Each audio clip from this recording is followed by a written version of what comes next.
Una página lila rota. Un mensaje que nadie debería haber visto. Bienvenidos a Marple Relatos. Soy su anfitrión Tomás. Todos los amantes del misterio tienen una historia. Deja un comentario y dime desde dónde me sintonizas. Siempre estoy deseando leer vuestras opiniones. Significa mucho para mí. Comencemos. Era una apacible tarde de otoño en el pueblo de Fernmead, donde las hojas danzaban perezosamente por las calles adoquinadas y el humo de las impecables chimeneas dibujaba suaves columnas en el cielo color azafrán. El tipo de tarde que te hacía sentir como si el tiempo mismo hubiera decidido detenerse.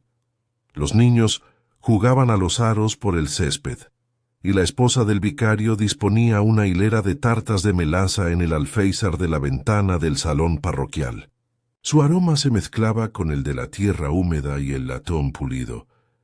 En un día tan tranquilo, nadie habría imaginado problemas, y menos aún los invitados reunidos en Fernmead House para lo que se describió con cierta pomposidad como una tarde de música de cámara ligera y té fuerte, ofrecida por la formidable pero siempre caritativa señora Lavinia Chetwynd. El evento, como todas las cosas de Fernmead, era a partes iguales un encuentro social y a partes iguales una competencia tácita. ¿Qué persona era más ligera? ¿Qué hijos tenían mejores modales? ¿Qué secretos ocultaban mejor? Fernmead House se alzaba al borde de la plaza del pueblo, una extensa mansión georgiana con columnas cubiertas de hiedra y fama de elegante y con pequeñas excentricidades. Su salón, con las puertas francesas abiertas al jardín, había sido reubicado para estar frente a la pequeña plataforma donde se ubicaban 3 músicos, un solemne violonchelista de Exeter, una joven de Truro al piano, y en el centro, un hombre, delgado y canoso que sostenía un curioso violín antiguo. Señor Félix Cargill. Para algunos era un misterio, para otros simplemente un viejo amigo que regresaba para remover el pasado. Un violinista otrora reconocido que había desaparecido de la escena musical londinense a finales de la década de 1930, tras un escándalo que nunca llegó a los titulares. Había regresado recientemente a Fernmead, heredando una pequeña casa de campo en Heather Lane tras la muerte de su primo. Nadie sabía exactamente por qué había dejado la música, ni por qué la había retomado repentinamente después de tantos años. Su llegada había despertado un gran revuelo entre los residentes más curiosos del pueblo. Siempre tuvo dedos como arañas, susurró la señora Selina Ridgway, una viuda con corsé ajustado que estaba sentada con las manos cruzadas sobre su bolso como si desafiara al mundo a robarle el suyo. Murmuró su acompañante, el doctor Ambrose Tilling, médico local de Fernmead y ateo acérrimo. Se rumoreaba que una vez tocó para la realeza. Nunca especificó de qué país, por supuesto. La veintena de invitados se acomodó cuando Félix se llevó el violín a la barbilla y le dedicó una mirada breve, casi irreverente. La señorita Marple, sentada al fondo junto al reverendo Topham, lo observaba con su habitual curiosidad. Nunca había sido muy musical, pero tenía una memoria excelente para los rostros, y había algo ligeramente extraño en la expresión del señor Cargill, como si la música que estaba a punto de convocar no fuera enteramente de su propia elección. La primera pieza fue Bach, interpretada con una precisión melancólica. La siguiente, una melodía folclórica húngara que animó el ambiente y provocó un aplauso cortés. Y entonces, mientras la luz otoñal comenzaba a desvanecerse y las sombras se extendían por las paredes del salón, Félix Cargill anunció que interpretaría una última pieza. Esta, dijo con una sonrisa forzada, es una composición mía, olvidada hace tiempo, hasta hace poco. Él jugó. Comenzó con un temblor doloroso, una progresión vacilante que parecía más un recuerdo que una melodía. Luego se acentuó, urgente, desesperado. No era una pieza hermosa, no como las otras, pero era cautivadora, inquietante, como una voz que llama desde debajo de una puerta cerrada. La señorita Marple ladeó levemente la cabeza. Había estado observando a los invitados, no al artista. Los nudillos de la señora Ridgway estaban blancos sobre su taza de té. La esposa del vicario parpadeó rápidamente, como si estuviera al borde de las lágrimas, y la joven Clara Vine, la pianista, estaba pálida como el papel. Cuando la última nota quedó suspendida en el aire, Félix Cargill bajó lentamente el violín e hizo una reverencia. La sala, extrañamente silenciosa, estalló en suaves aplausos, algo confusos, algo vacilantes. «Bueno», dijo la señora Chetwynd, aplaudiendo con entusiasmo. «Un final cautivador, señor Cargill, bastante cautivador». «Gracias», respondió Félix, secándose la frente. No pretendía complacer, solo ser escuchado. Con ese comentario críptico, salió del andén y se abrió paso entre la multitud, estrechando manos y desviando preguntas. Habló brevemente con la señorita Marple, agradeciéndole su presencia, con ese mismo tono extraño y distante, y luego desapareció en el invernadero. Minutos después, mientras los invitados se levantaban y se dirigían hacia las mesas de té en el césped, se produjo una conmoción cerca de las puertas francesas. El jardinero de la señora Chetwynd, el joven Peter Franks, entró tambaleándose blanco como un fantasma. Creo que está muerto», jadeó. «¿Qué?», gritó alguien. «¿Quién?». «En el invernadero, el señor Cargill. Está ahí tumbado». El caos invadió la sala como una ráfaga de viento. El doctor Tilling avanzó ladrando órdenes. La señorita Marple permaneció inmóvil, con las manos cruzadas alrededor de su bolso, como se hace en la iglesia justo antes del sermón. En 5 minutos, el doctor Tilling reapareció con el rostro sombrío. «Me temo que es cierto. El señor Cargill está muerto, probablemente envenenado. Hay una taza de té a su lado, todavía medio llena, jadear». «¿Veneno?», repitió alguien. La señorita Marple miró hacia la taza medio vacía con expresión ilegible. «No hay señales de forcejeo», continuó el doctor Tilling. «No hay lesiones. Simplemente se desplomó allí mismo en la silla de ratán, como si se hubiera quedado dormido. Pero está completamente muerto, y por lo que parece la muerte fue rápida, demasiado rápida para ser natural». El servicio de té fue examinado apresuradamente. Para entonces, la mayoría de las tazas ya estaban vacías, pero varias aún permanecían cerca de sus platillos. Un murmullo de desconcierto comenzó a crecer. «Bebía solo», dijo Peter Franks. «Después de tocar, lo vi entrar solo al invernadero. Estaba podando el arco de rosas justo afuera. Nadie más entró». «No puede ser», dijo Clara Vine, nerviosa. «Creí ver a alguien ahí antes de que empezara la música». «¿Quién?», preguntó la señora Ridgway. Clara titubeó. «No lo sé. Solo una silueta. Un hombre, creo». «Por favor», dijo la señorita Marple en voz baja, «no nos apresuremos a especular.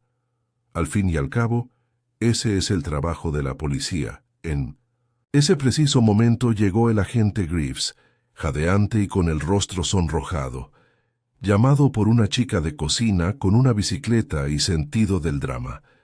El doctor Tilling no perdió tiempo en dar su evaluación. El agente Greaves parecía abrumado. «Tendré que llamar al inspector Cray desde Exeter», dijo nervioso. Pero hasta entonces que nadie se vaya. Se oyó una inhalación colectiva, luego murmullos, luego miradas penetrantes y asustadas. La señorita Marple, de pie en silencio, en un rincón, observaba el violín que aún reposaba sobre la banqueta del piano. Era un instrumento elegante, desgastado, con un borde ligeramente agrietado, pero tenía algo extraño, algo que no lograba identificar, y en algún lugar en lo profundo de su mente, las últimas y más inquietantes notas de la composición de Felix Cargill resonaron una vez más. El salón de Fernmead House se había sumido en un silencio que ningún té cortés ni música de cámara podía restaurar. A medida que el crepúsculo se cernía sobre el verde y el viento susurraba entre las hojas doradas, se instaló un ambiente más sombrío. Los invitados, antes un grupo de vecinos y conocidos, parlanchines, se habían convertido en algo más. Observadores cautelosos unos de otros, atados por la sombra de una muerte repentina y antinatural. El inspector Lionel Cray llegó poco después de las 6 con el abrigo aún húmedo por la niebla que descendía del páramo. Un hombre alto, con porte militar y bigote definido, recorrió el salón con sereno cálculo, fijándose primero en el cadáver y luego en los invitados que se habían reunido de nuevo en el interior, siguiendo las discretas órdenes del agente Greaves. La señorita Marple se sentó discretamente cerca de la ventana, con las manos juntas y la expresión serena de siempre. Saludó al inspector Cray con un gesto cortés de la cabeza, pero no dijo nada. No era su costumbre empezar con conclusiones. No. La señorita Marple prefería escuchar. El inspector Cray se arrodilló junto al cadáver. Felix Cargill aún vestía su atuendo de concierto. Una chaqueta de terciopelo ligeramente arrugada a la altura de los codos, con la cabeza apoyada contra el respaldo de la silla del invernadero. La taza de té, cuyo contenido era de un ámbar apagado, estaba a escasos centímetros de su mano flácida. No hay señales de trauma, murmuró Cray al doctor Tilling que rondaba por allí. Pero está seguro de que esto no fue natural. Completamente, respondió el médico. Su piel empezó a palidecer y a enfriarse demasiado rápido, y su expresión... ¿Ve la tensión alrededor de los ojos y los labios? Es típico de cierto tipo de toxina. Cray suspiró y se enderezó. Haremos que analicen el contenido de la taza, por supuesto, pero hasta que confirmemos la causa de la muerte, nadie sale del lugar. Esa declaración provocó un aluvión de murmullos y miradas preocupadas. Varios invitados ya habían empezado a especular en los rincones, en voz baja, pero con creciente urgencia. «Debió haber algo en el té», le dijo la señora Selina Ridgway a Clara Vine, quien permanecía torpemente a su lado, con las manos enguantadas retorciendo un pañuelo de encaje. O quizás él mismo tomó algo. Los artistas son propensos a la melancolía, siempre están rumiando el pasado, pobres. No creo que pareciera melancólico en absoluto, dijo Clara en voz baja. Nervioso, sí, pero no tan nervioso. Ah, ¿sí? Preguntó la señora Ridgway entrecerrando los ojos. ¿Y qué quiere decir con eso? Clara dudó. Cuando practicaba más temprano, pasé por la ventana. Estaba paseándose por la habitación, no sin rumbo, como si estuviera pensando. Con un propósito, como si esperara. ¿Esperando qué? Clara meneó la cabeza. Mientras tanto, el inspector Cray comenzó a interrogar a los invitados individualmente. Empezó con la señora Chetwynd, quien había sido la anfitriona del evento y por lo tanto parecía el punto de partida lógico. Yo organicé toda la tarde, dijo con energía. Invitaron a los músicos hace una semana. Félix llegó bastante temprano para calentar. Trajo su violín, muy protector, debo decir, y rechazó la limonada que le ofrecí antes de que llegaran los primeros invitados. Me pareció extraño, pero bueno, artistas. ¿Notaste algo inusual durante la actuación? Solo que la pieza final fue inquietante. Hermosa, pero profundamente perturbadora. ¿Habló el señor Cargill con alguien en privado después? No lo sé. Desapareció en el invernadero casi de inmediato. Unos cuantos invitados lo siguieron hacia las mesas de té en el jardín. Estaba lidiando con una crisis con los bollos. Estaban demasiado horneados. ¡Qué vergüenza! Cray tomó nota de todo esto con un leve asentimiento y luego llamó a Peter Franks, el jardinero. ¿Encontraste el cuerpo, según me dijeron? Sí, señor, dijo Peter, cambiando el peso de un pie a otro. Después de la música fui a arreglar el arco de rosas. La señora Chetwynd había pedido que lo arreglaran. Vi al señor Cargill a través del cristal del invernadero. Al principio pensé que se había quedado dormido, pero luego me di cuenta de lo encorvado que estaba. Abrí la puerta y, bueno, ¿viste a alguien más entrar antes que él? No, señor, lo juro. La siguiente fue Clara Vine. Tenía la mirada baja al acercarse. No conocía bien al señor Cargill, empezó. No lo había visto antes de hoy, pero durante la última pieza vi algo. ¿Qué clase de algo?, preguntó Cray. Un hombre. Solo una figura, en realidad. En el pasillo que lleva detrás del salón. Solo un momento. No estoy seguro de quién era. Es una visión muy vaga. Señorita Vine, lo sé, pero no volvió al salón. De eso estoy segura. Mientras continuaban las entrevistas, la señorita Marple se levantó en silencio y se dirigió al piano. Nadie la detuvo. Se movía como si hubiera olvidado sus guantes o quisiera ver mejor el rosal. Examinó el violín donde aún estaba, cuidadosamente colocado sobre el banco del piano. Era más viejo de lo que había pensado. No era valioso, como los de Sotheby's, pero era claramente apreciado. Al examinarlo más de cerca, notó un hilo pálido enganchado bajo el diapasón, tan fino que fácilmente podía pasar desapercibido. También notó algo más.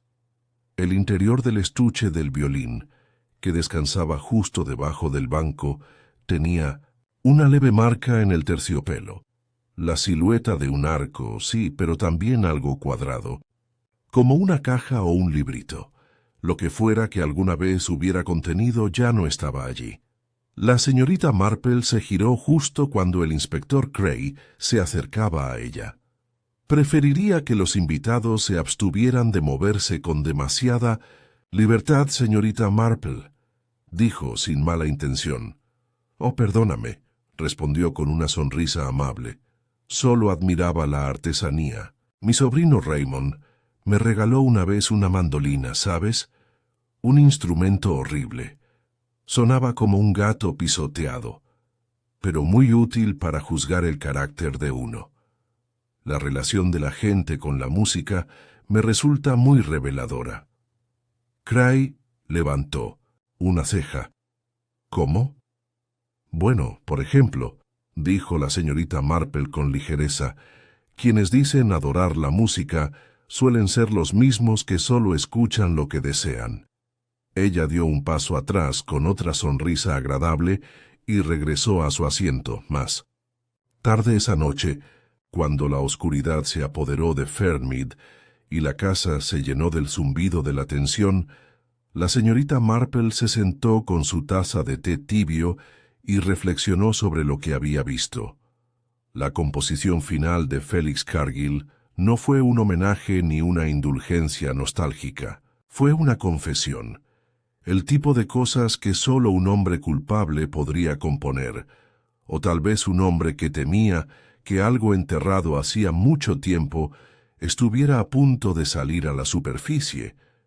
Y alguien en esa habitación también lo había temido. El violín, el té, el objeto que faltaba en el estuche, El avistamiento de Clara y los nervios de la señora Ridgway, cada uno era un hilo, deshilachado y débil, pero hilos al fin y al cabo, y la señorita Marple, con su tranquila precisión, comenzó a trazarlos todos. La lluvia cayó en suaves hilos durante la noche, deslizándose por las ventanas de Fairmead House y suavizando los bordes del jardín con una acuarela verde y dorada. La mañana amaneció con un silencio húmedo, y aunque el suceso de la noche anterior aún se aferraba a la casa como una niebla, el desayuno se sirvió en el mismo comedor que antaño albergaba alegres bollos y chismes mordaces. Ahora, sin embargo, solo había silencio y el tintineo de los cubiertos contra la porcelana. La mayoría de los invitados se habían quedado a pasar la noche, ya sea por necesidad o por la suave presión del agente Greaves, quien había dejado claro que nadie debía abandonar el pueblo hasta recibir nuevas instrucciones del inspector Cray. La muerte de Félix Cargill, oficialmente aún sin explicación, había dejado una profunda impresión, aunque en apariencia, los aldeanos se esforzaban por mantener una apariencia de civilidad normal. La señorita Marple, que había rechazado una habitación de invitados y había regresado a la cabaña de su sobrina, justo al otro lado del camino, llegó temprano, con el paraguas cuidadosamente doblado a un lado y un chal de punto sobre los hombros. Fue recibida con leves asentimientos y algunas sonrisas forzadas. El juego de las bromas sociales continuó, pero las reglas habían cambiado. Se sirvió una taza de té, tomó una modesta esquina de tostada y se sentó cerca de la ventana, desde 1900, donde podía observar sin que pareciera que lo hacía. Al otro lado de la habitación, la señora Ridgway removía sus gachas sin entusiasmo, con la mirada fija en la puerta. Clara Vine, pálida y demacrada, estaba sentada de espaldas a la pared y apenas tocó su huevo cocido. Y en el rincón más alejado, el reverendo Topham le susurró algo al doctor Tilling, quien respondió con un lento y dubitativo movimiento de cabeza. El inspector Cray entró con una pequeña libreta en la mano. Parecía haber dormido incluso menos que los demás. La muerte de un hombre en medio de una velada musical ya era bastante terrible. Los rumores de que podría haber sido veneno, y peor aún, que alguien de ellos lo había administrado, habían convertido una simple investigación en algo mucho más complejo. «Buenos días», dijo Cray con voz neutral pero firme. «Agradezco la cooperación de todos. He encargado al forense de Exeter que examine el cuerpo. Hasta que recibamos el informe toxicológico completo, no puedo declarar oficialmente la causa de la muerte, pero lo estamos tratando como un asunto sospechoso». La señorita Marple bebió su té pensativamente. «Hoy les hablaré de nuevo a cada uno de ustedes. Sé que muchos de ustedes dieron declaraciones anoche, pero a veces la mente está más despejada por la mañana, o más inclinada a la honestidad. Algunos ojos bajaron y una o dos miradas se agudizaron. Señora Chetwynd, una palabra si me lo permite». Lavinia Chetwynd se levantó con un crujido de perlas y tweed, siguiendo a Cray a la sala de estar contigua. Regresó menos de 10 minutos después, con los labios fruncidos en visible irritación. «Qué meticuloso es ese hombre», murmuró sin dirigirse a nadie en particular. «Cualquiera diría que invité al asesinato solo para animar mi lista de invitados». La señorita Marple, que había terminado su brindis, se levantó y se dirigió al aparador donde la esperaba una tetera recién preparada. Se sirvió una segunda taza y miró a Clara. «Querido», dijo con dulzura, «te ves bastante pálida. ¿Me permitirías caminar un momento contigo por el jardín? El aire es húmedo, pero no desagradable, y noto que a menudo se piensa con más claridad cuando se mueven los pies».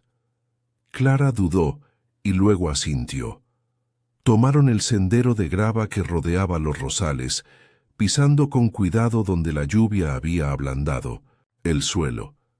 El aire olía a pétalos mojados y tierra removida, y el sol se asomaba tímidamente entre las nubes. No dormí, admitió Clara tras una pausa. No pude. Cada vez que cerraba los ojos volvía a oír esa música, esa última pieza. Era tan extraña, nada que ver con las demás. Sí, coincidió la señorita Marple, me recordó bastante a una historia que contaba mi tía abuela, sobre un hombre que ocultó una confesión en un himno. Lo ponían todas las semanas en la iglesia, hasta que un día alguien por fin se dio cuenta de que la letra había sido alterada. Clara la miró de reojo. ¿Crees que fue eso? ¿Una confesión? Creo que el señor Cargill tenía algo que decir, respondió la señorita Marple. Y creo que alguien estaba muy decidido a impedir que lo dijera. Clara aminoró el paso. Me hizo una pregunta durante el ensayo, justo antes de que llegaran los demás. ¿Oh? Me preguntó si alguna vez había oído hablar de la sonata de Montmorency. La señorita Marple hizo una pausa. Vaya nombre, parece inventado. Yo también lo pensé, pero se veía muy serio.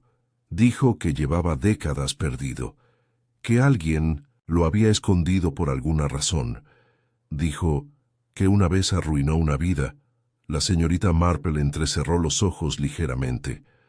¿Dijo de quién? No, solo que creía haberlo encontrado por fin, y que estaba aquí, en Fermid. Siguieron, caminando, y el sonido de las campanas de la iglesia les llegaba en la brisa. Era domingo después de todo, aunque uno podía olvidarlo fácilmente en medio de la silenciosa tensión. De vuelta dentro de la casa, el inspector Cray había comenzado la siguiente ronda de entrevistas. Esta vez llamó al reverendo Topham. «Disculpe, la intrusión en su sábado, reverendo», dijo Cray mientras estaban sentados en la biblioteca.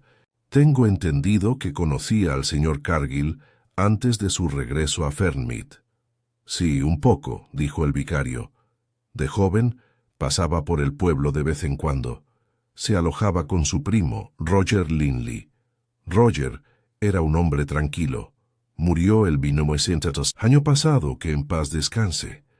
Félix heredó su cabaña. ¿Alguna vez te habló de su pasado?» El vicario dudó.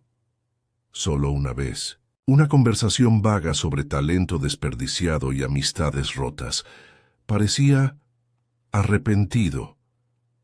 «¿De algo específico?» «Quizás.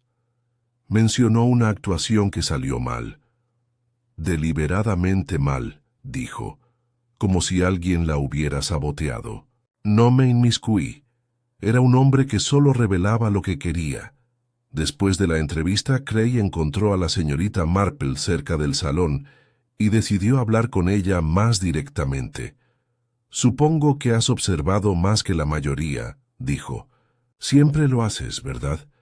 La señorita Marple levantó la vista con dulzura. «Vivir en un pueblo sí que enseña algunas cosas, naturaleza humana, sobre todo». «¿Y qué opinas de esta naturaleza humana en la que nos encontramos actualmente?» «Creo», dijo la señorita Marple lentamente, «que los secretos rara vez permanecen ocultos, sobre todo cuando hay música de por medio. La música», añadió, «es muy parecida a la memoria. Sabe lo que fue, y rara vez perdona que la silencien». Cray la miró por un largo momento, sin saber si estaba siendo útil o simplemente enigmática. Mediodía, se decidió permitir que los invitados regresaran a sus hogares, con la condición de que permanecieran en el pueblo. La investigación se llevaría a cabo en el plazo de una semana. Hasta entonces, todos debían ser considerados personas de interés. La señorita Marple regresó a la cabaña de su sobrina con la mente llena, no de música, sino de motivos. Félix Cargill no solo había regresado a Fernmead para retirarse tranquilamente. Había regresado para descubrir algo relacionado con una sonata que nadie admitía conocer. Una pieza que supuestamente había arruinado una vida. Y si el instinto de la señorita Marple no se equivocaba, había arruinado a más de una. Esa tarde, mientras las campanas de la iglesia del pueblo sonaban para las vísperas, la señorita Marple se sentó con un trozo de papel en su regazo y escribió en silencio una lista de nombres. No los invitados que estuvieron presentes durante la música, pero la gente que se había estremecido cuando sonó. La mañana siguiente amaneció con un viento fuerte que sacudía la puerta del jardín y lanzaba puñados de hojas ambarinas contra las ventanas de la cabaña. Fermit se movía lentamente, como reacio a emerger de la sombra que aún se cernía sobre ella. Los periódicos aún no habían publicado la noticia de la muerte de Félix Cargill. El inspector Cray había tenido cuidado de contener el asunto, por el momento, pero la noticia corrió como la pólvora en un lugar donde los secretos solían ocultarse bajo la esencia de unas sonrisas educadas. A las 10 en punto, la señorita Marple llegó a la vicaría con el pretexto de entregarle un tarro de membrillo a la señora Topham. Era una excusa agradable que le permitía acceder al reverendo Topham sin levantar sospechas. Sabía que un hombre de fe podía recordar más de lo que creía, sobre todo en lo que se refería a la confesión y al olvido de pecados. El vicario la invitó a entrar con bastante calidez, aunque sus ojos se detuvieron un instante más de lo debido en el periódico que no había estado leyendo. «Se levantó temprano, señorita Marple», dijo llevándola a su estudio repleto de libros. «Oh, ya me conoces», respondió, dejando el frasco en una mesita auxiliar con precisión. «Temprano por la mañana es cuando la mente está más despejada. Mis pensamientos se vuelven más esquivos a medida que avanza el día. Como gatos callejeros en el seto», sonrió cortésmente, aunque las líneas alrededor de su boca permanecieron tensas. «Quería hablar contigo», continuó en voz baja, «sobre la sonata a Montmorency». Los ojos del reverendo parpadearon, casi imperceptiblemente. «Pero no lo suficiente. Me temo que nunca he oído hablar de algo así». «Es comprensible», respondió la señorita Marple con amabilidad. «Es un nombre que no aparece en ningún catálogo público ni biblioteca musical, pero el señor Cargill parecía creer que tenía un gran significado». Hubo una pausa.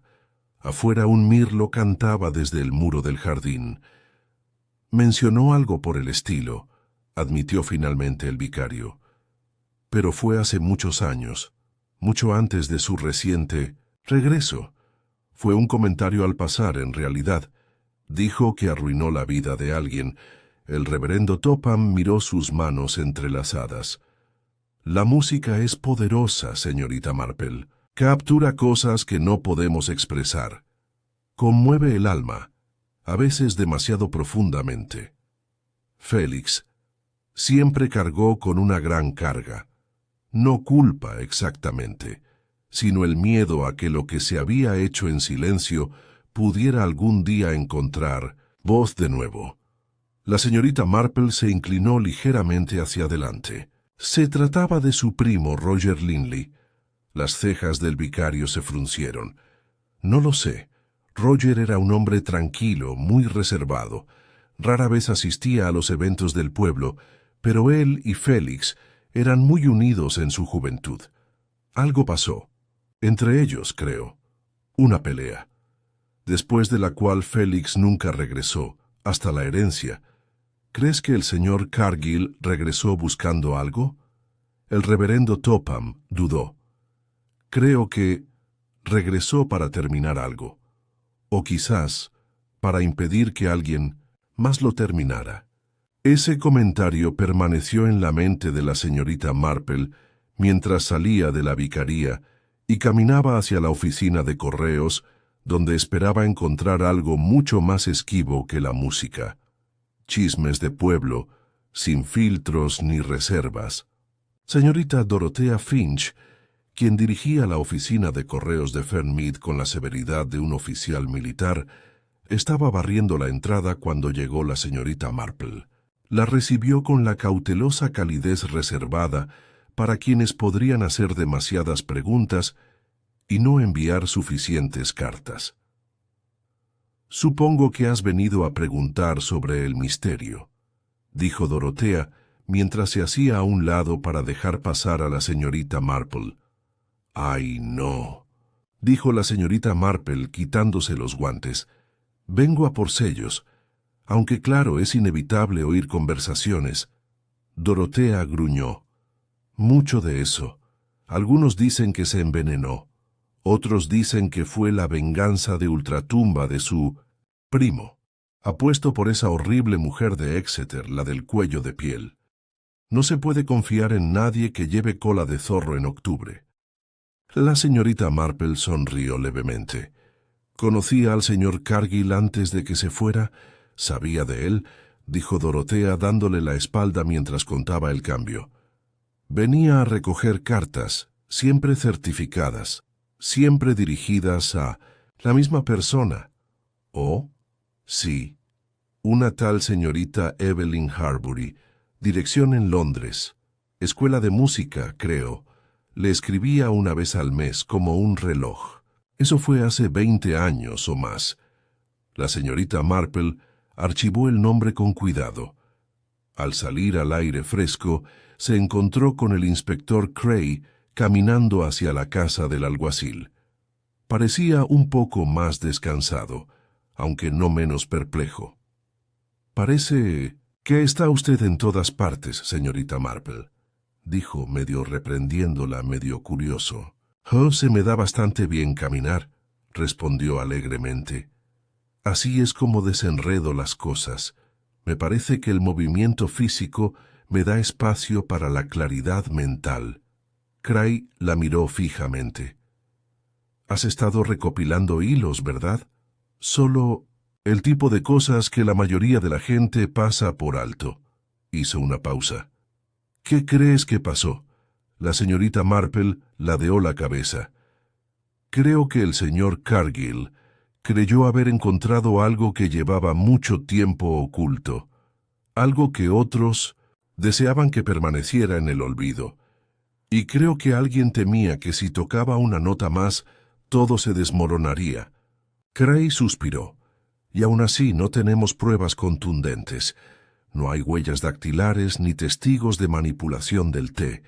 Ningún motivo con sentido». «Oh, creo que el motivo está ahí, solo que es bastante anticuado, de esos que no gritan, de los que se quedan callados en lugares como Fernmead». Esa tarde, la señorita Marple visitó la casa de campo Linley, vacía desde la muerte del señor Cargill. Con el permiso del inspector y la llave del ama de llaves, entró en el pequeño estudio donde Félix había pasado sus últimos días. Era una habitación sencilla, un escritorio robusto, un sillón desgastado, una estantería con partituras, muchas descoloridas, algunas anotadas con letra audaz y amplia. Pero lo que le llamó la atención fue una carpeta de cuero desgastada escondida tras una hilera de himnarios. Dentro había un fajo de partituras amarillentas, escritas a mano. La tinta se había corrido por algunos sitios. No tenía título, pero en la esquina superior había una nota tenue a lápiz. «Sonata Montmorency, movimiento segundo». La señorita Marple se sentó y estudió la composición. Los versos eran frenéticos, angulares. En ciertos puntos, la notación se repetía sobre sí misma casi como un código. No se leía en absoluto como música tradicional, parecía un rompecabezas o una advertencia. Pasó la última página y encontró algo inesperado, escondido dentro, casi desmoronándose por el tiempo. Una fotografía. Mostraba a un Félix Cargill mucho más joven, de pie junto a una mujer de cabello oscuro, con las manos firmemente apretadas alrededor de un arco. «De violín», El fondo era claramente un escenario, aunque no uno grandioso, un salón de fiestas, y en la esquina, sentada en las sombras, había una tercera figura, apenas visible, pero de alguna manera familiar. La señorita Marple se levantó, guardó cuidadosamente la carpeta y cerró la puerta del estudio tras ella. Mientras caminaba de regreso por el pueblo, su mente trabajaba en silencio. Nombres, lugares, frases, la sonata que no debería existir, la mujer de la foto, Evelyn Harbury, el objeto que faltaba. En el estuche del violín, cada paso la acercaba más. A la verdad, sí, pero también a algo más peligroso, porque si Félix Cargill había sido silenciado para evitar que la sonata a Montmorency llegara a la luz del día, entonces alguien, quizás más de una persona, aún tenía motivos para temer su eco. Y la señorita Marple, con su tranquila persistencia y su memoria inquebrantable, acababa de escuchar los primeros compases del siguiente movimiento. La tormenta llegó esa noche con serena dignidad, dando paso a largas ráfagas de viento y cortinas de lluvia suave que bañaban los tejados de pizarra de Fernemid. El clima, como si reflejara el ánimo del pueblo, pareció instalarse en un silencio prolongado, pesado, vigilante y expectante. Dentro de la cabaña de su sobrina, la señorita Marple estaba sentada en la sala de estar, junto a una modesta chimenea, con el regazo envuelto en una manta de tartán y una taza de té enfriándose ligeramente sobre la mesa a su lado. La desgastada fotografía de Linley Cottage yacía boca arriba en su cesta de tejer. La había estudiado varias veces desde que la recuperó. Cada mirada acentuaba su inquietud. El hombre en las sombras, casi siempre oculto, no se parecía a alguien desconocido, sino a alguien que había conocido recientemente. Giró la fotografía, ligeramente hacia la luz del fuego. El fondo del escenario estaba estampado con una pancarta borrosa. Gala Juvenil de Montmorency, Recital de Primavera, 1924. Esa fecha, ese lugar, no había sido simplemente un nombre asignado a una sonata misteriosa. Era muy posiblemente una actuación real, una que podría haber salido desastrosamente mal. Un momento en el tiempo sellado dentro de una melodía. La mujer de cabello oscuro de la foto, que debía ser Evelyn Harbury, parecía tensa. No había sonrisa en su rostro, solo una especie de orgullo rígido. Sus manos, agarrando con fuerza, el arco mostraban tensión, como si se estuviera preparando. La señorita Marple guardó la foto en el sobre manila y se dirigió a su escritorio. Allí había empezado a hacer una lista. No de sospechosos, no. Eso habría sido prematuro. Más bien un recuento de relaciones. ¿Quién había estado relacionado con el señor Cargill? ¿Quién tenía vínculos con los Linley? ¿Y quién había estado en Fernmead lo suficiente como para recordar el pasado que el señor Cargill había vuelto a desenterrar? Ella anotó 3 nombres. Reverendo Topham. Señora Selina Ridgway y el doctor Ambrose Tilling. Los 3 habían vivido en Fernmead más de 25 años. Los 3 en algún momento se habían cruzado con la familia Linley, aunque de forma remota, y los 3 habían reaccionado, de forma sutil pero reveladora, durante la última actuación de Félix Cargill. No era la culpa lo que buscaba ahora la señorita Marple, era un recuerdo. Al día siguiente, visitó la consulta del doctor Tilling con el pretexto de pedirle consejo sobre la ciática de una amiga. El médico, de mirada penetrante y movimientos pausados, la condujo a su consultorio con la precisión habitual de quien observa más de lo que revela. «Bueno, señorita Marple», dijo reclinándose en su silla, «¿en qué puedo ayudarla?» ¿Esta mañana?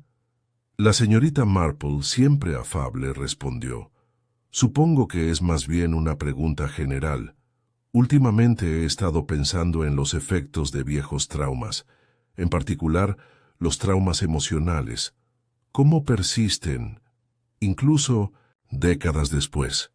El doctor Tilling la estudió por encima de sus gafas. ¿Hablas como amigo o como detective? Oh, dejo que la policía se encargue de la detección, dijo con dulzura. Pero me doy cuenta de que los recuerdos, sobre todo los dolorosos, suelen resurgir de formas curiosas, a través de la música, por ejemplo, o de visitas inesperadas. Hubo un destello en la expresión del doctor, apenas un movimiento de párpado, pero la señorita Marple lo captó. Creo que la música puede remover el pasado de maneras muy poderosas, dijo con cautela. Toca el subconsciente más directamente que el habla. ¿Por qué lo preguntas? Oh, solo pienso en el señor Cargill, un hombre tan expresivo, y aún así eligió hablar a través de su violín. Supongo que así es como gestionaba sus secretos. El doctor Tilling exhaló por la nariz. Estaba preocupado, sin duda, y con razón. Una vez me dijo que lo peor que había hecho no fue una acción, sino un silencio. Las cejas de la señorita Marple se levantaron levemente. ¿Él dijo eso? Sí. Hace unos 6 meses. Durante una revisión, le pregunté si tenía dolor en el pecho y me dijo, solo cuando me equivoco de nota. En aquel momento pensé que era una metáfora. Ahora ya no estoy tan seguro. Cuando la señorita Marple salió de la consulta, su mente bullía, no con lo que se había dicho, sino con lo que no se había dicho. El doctor Tilling sabía que algo estaba enterrado, pero decidió no insistir. ¿Por qué? ¿Sería mera discreción o miedo a lo que pudiera salir a la luz? Cruzó el callejón y se sintió atraída por la iglesia del pueblo, donde el reverendo Topham estaba abriendo la puerta lateral. Parecía sorprendido de verla. «Señorita Marple», dijo, «2 veces en 2 días. Espero que me perdonen la molestia», dijo con una sonrisa amable. «Siempre me han reconfortado las iglesias en tiempos difíciles, sobre todo cuando están vacías». Él le abrió la puerta y entraron. El aire fresco estaba impregnado de un aroma a cera y madera vieja. Un rayo de luz caía sobre los bancos, y las motas de polvo giraban como notas doradas de un instrumento invisible. ¿Conocía usted a la señorita Evelyn Harbury?, preguntó sin preámbulos. El vicario se detuvo a mitad de paso. Sí, hace años. ¿Qué fue de ella? Se fue de Londres de repente, tras un recital fallido, creo. Se habló de una crisis nerviosa. Se retiró de la música por completo. Se convirtió en profesora, creo. Hacía muchos años que no la conocía. Pero ¿recuerdas el recital? El vicario asintió lentamente.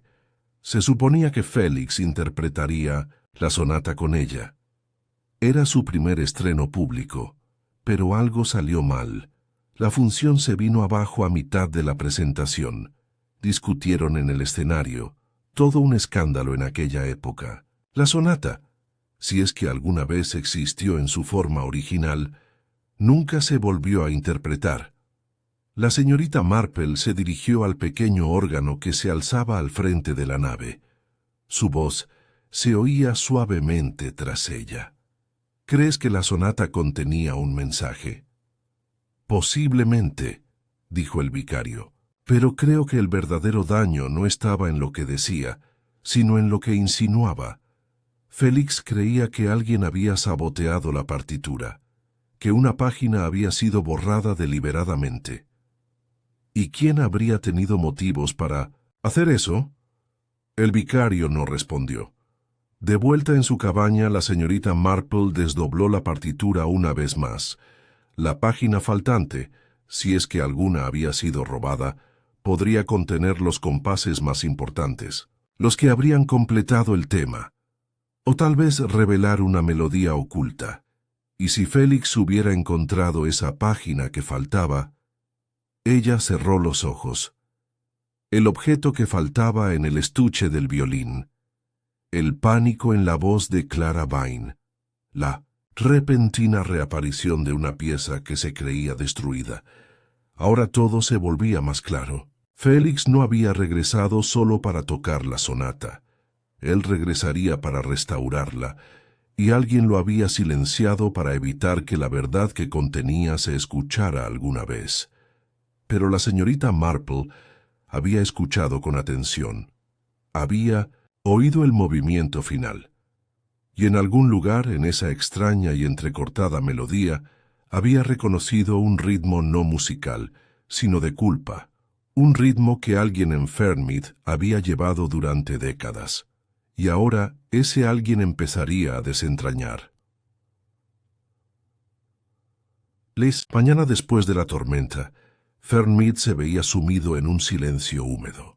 Los charcos brillaban en los surcos entre las cabañas, y los setos a lo largo de Heather Lane goteaban constantes riachuelos de lluvia sobre las piedras cubiertas de musgo.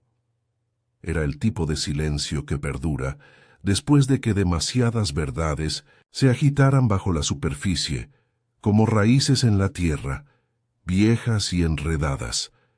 A las afueras del pueblo, Linley Cottage se alzaba cerrada y silenciosa, con la oscura silueta de su invernadero visible desde el sendero. La señorita Marple pasó por allí camino de la oficina de correos con paso lento y pensamientos más rápidos que nunca. Aún no le había contado sus hallazgos al inspector Cray. No porque desconfiara de él, era competente y cortés, sino porque sabía que la forma de este misterio aún no se había desvelado por completo. Aún había piezas que se resistían a encajar. Aún había sombras donde no debería haber ninguna. Cuando entró en la oficina de correos, la pequeña campana de bronce sobre la puerta sonó cortésmente. Dorothea Finch levantó la vista de su libro de cuentas. «¿De nuevo, señorita Marple? Pronto se nos acabarán las estampillas». «Oh, solo un sobre hoy», respondió. «Aunque me pregunto si ha tenido algún paquete o envío certificado sin reclamar en las últimas semanas. ¿Algo raro? ¿Raro?» Dorothea frunció el ceño. No más de lo habitual, excepto... Hizo una pausa. Había un pequeño paquete para el señor Cargill. Llegó una semana antes de la tarde de música. Venía de Londres, envoltorio marrón, bastante plano. Lo recuerdo porque la letra era muy fina, como la de un maestro. Firmó él mismo. Pareció un poco sorprendido al abrirlo. Dijo qué había dentro. No, pero se fue con mucha prisa. Después, se le cayó el paraguas y ni se dio cuenta. La señorita Marple asintió lentamente. ¿Por casualidad viste el nombre del remitente? Dorothea dudó. Bueno, eso es lo raro. No tenía remitente, pero la etiqueta decía de E.H., solo iniciales. Podría ser cualquier cosa. Edith Havers, quizás, o Edward Hollings, o Evelyn Harbury, dijo la señorita Marple en voz baja. Dorothea parpadeó. No conozco ese nombre. La señorita Marple no dio más detalles. Le dio las gracias a Dorothea y se dirigió por el sendero hacia el verde, escudriñando las ventanas del pueblo, como si esperara ver alguna cortina moverse o alguna figura aparecer, pero solo se veía el movimiento habitual de la vida. El señor Clegg puliendo los tiradores de latón de la panadería, la esposa del vicario tendiendo la ropa de cama húmeda y Peter Franks cavando con determinación en los parterres detrás de la mansión. Encontró a Clara Vine dentro del salón del pueblo, sentada sola al piano. Sus dedos se cernían sobre las teclas, sin tocarlas, como si escuchara algo que solo ella podía oír. Al ver a la señorita Marple en la puerta, se levantó rápidamente. «Oh, señorita Marple, no estaba... Bueno, solo estaba pensando». «La música es buena para eso», dijo la señorita Marple entrando. Para pensar, quiero decir. O mejor dicho, para dejar que los pensamientos surjan por sí solos. Clara sonrió tímidamente y señaló una silla. La señorita Marple se sentó y juntó las manos cuidadosamente sobre su regazo. «Conocías la pieza que tocó el señor Cargill, ¿verdad?», preguntó con suavidad. El rostro de Clara se quedó inmóvil. No lo sabía exactamente, pero algo me resultaba familiar. Hubo una transición en el segundo movimiento, un cambio de la menor a re sostenido. Es muy raro. Solo lo he visto en otra pieza. La señorita Marple esperó. Lo encontré en un viejo libro de música cuando estudiaba en Bath, continuó Clara, guardado en la parte de atrás de una carpeta en la biblioteca musical, sin título, sin compositor, solo unas pocas hojas. Lo copié porque me pareció muy extraña la estructura. No pensé que pudiera ser parte de algo famoso. O peligroso. ¿Aún tienes esa copia?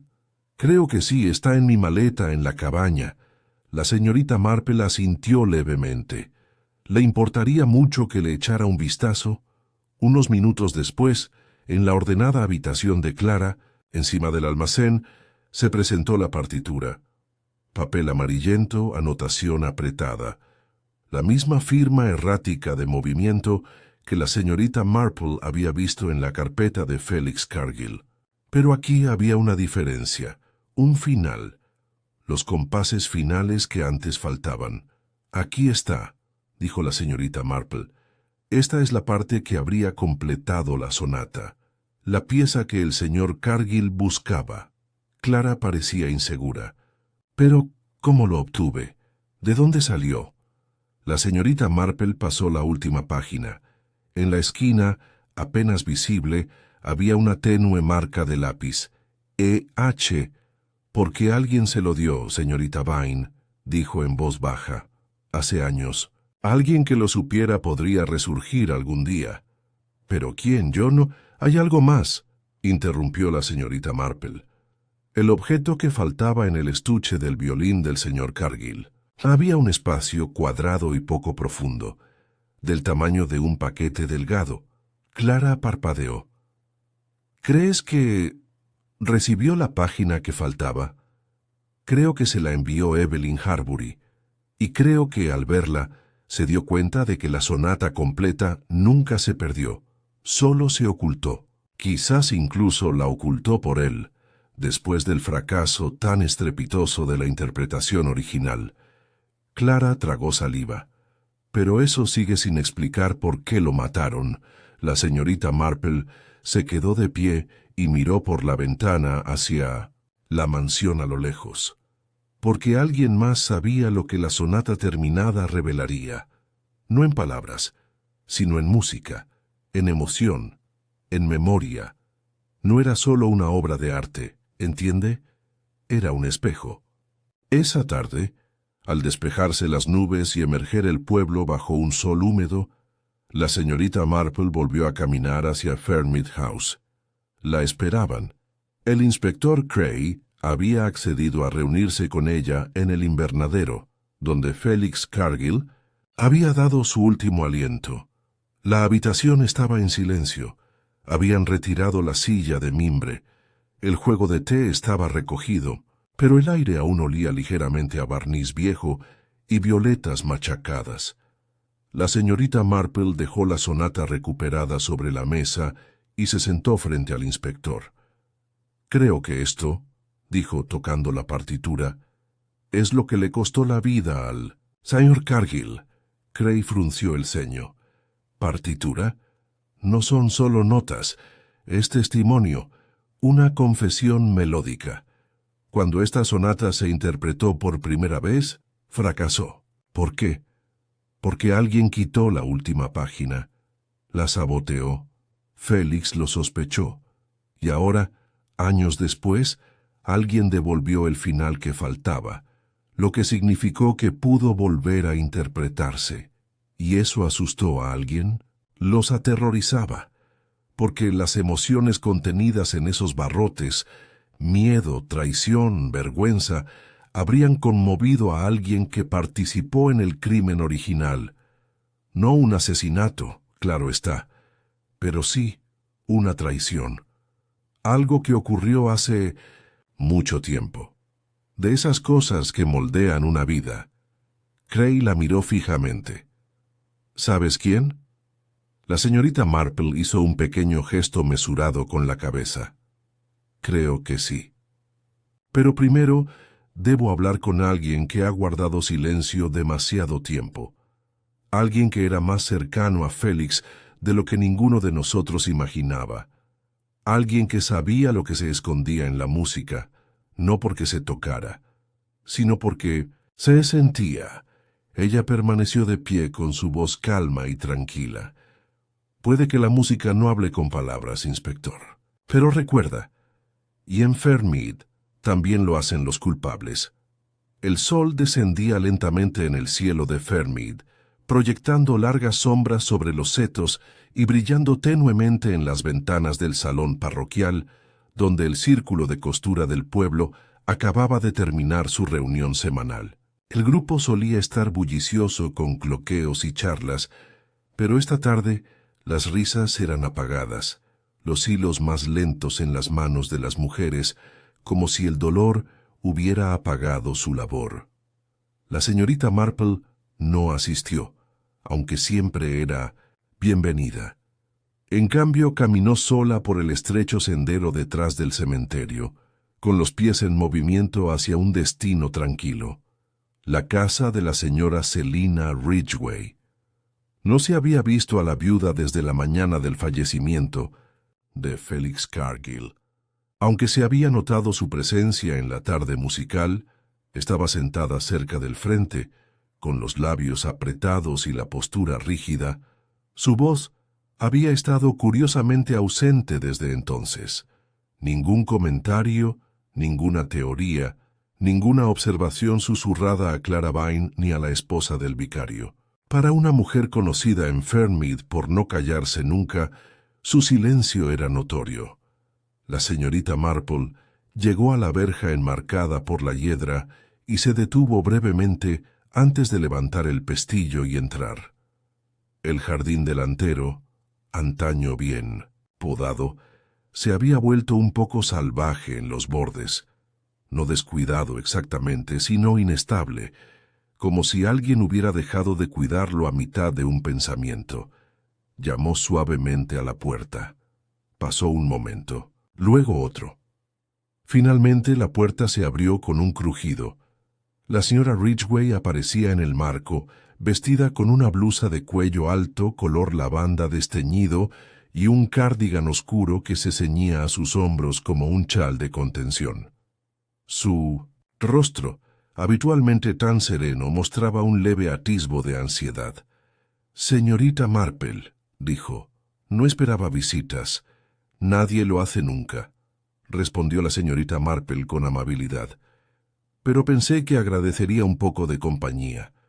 Compartir una taza de té a veces puede aflojar pensamientos demasiado arraigados». Hubo una pausa antes de que la señora Ridgway se hiciera a un lado. La sala de estar era tal como la recordaba la señorita Marple: cortinas gruesas, papel pintado, con estampados de rosas y el inconfundible aroma a lavanda seca y naftalina. Sobre la repisa de la chimenea había una fotografía enmarcada de una Selina más joven, junto a un hombre de rostro severo y uniforme. «¿Su difunto marido?», preguntó la señorita Marple con suavidad, señalando la foto. «Sí», dijo Selina, en voz baja. «El mayor Harold Ridgway murió en el 46, dijeron que tenía neumonía, pero nunca volvió a casa de la guerra igual». La señorita Marple asintió con suavidad y respeto. «La guerra cambia más que solo a los hombres que van a luchar». Se acomodaron en los sillones junto a la ventana, con la bandeja de té entre ellos. La señora Ridgway sirvió con maestría, pero le temblaban ligeramente las manos. «Recuerdo a Félix», dijo de repente. «De hace años. Siempre fue demasiado sensible, demasiado emotivo. Ese tipo de hombre no dura mucho en este mundo.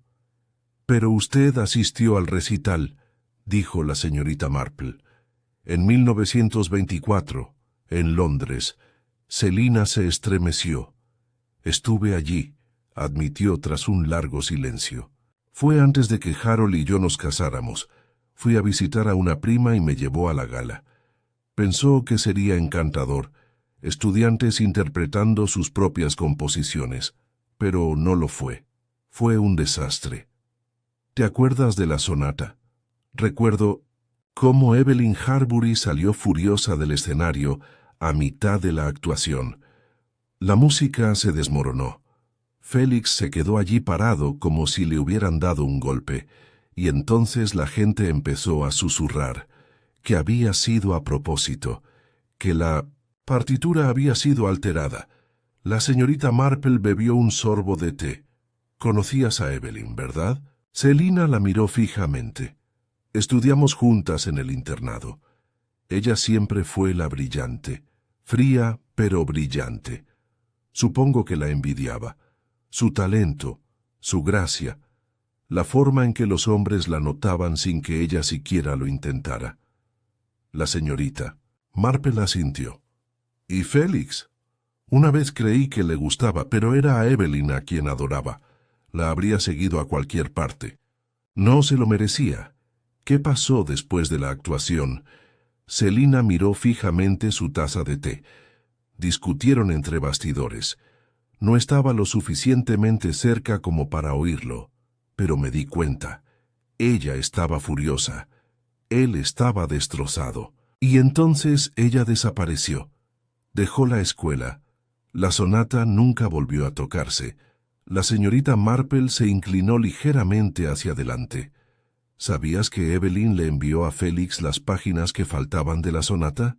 Justo la semana pasada. Un último gesto, quizás. O un desafío. Selina miró hacia arriba con los ojos muy abiertos. No, dijo ella, no lo sabía. La señorita Marple la estudió durante un largo momento. Creo que Félix vio el regreso de esa música como una oportunidad para enmendar algo, pero alguien más lo vio como una amenaza. Su actuación del sábado no fue solo una melodía, fue una resurrección. Un recordatorio de algo enterrado hace mucho tiempo. A Selina le temblaban las manos. Dejó la taza de té con un ruido metálico.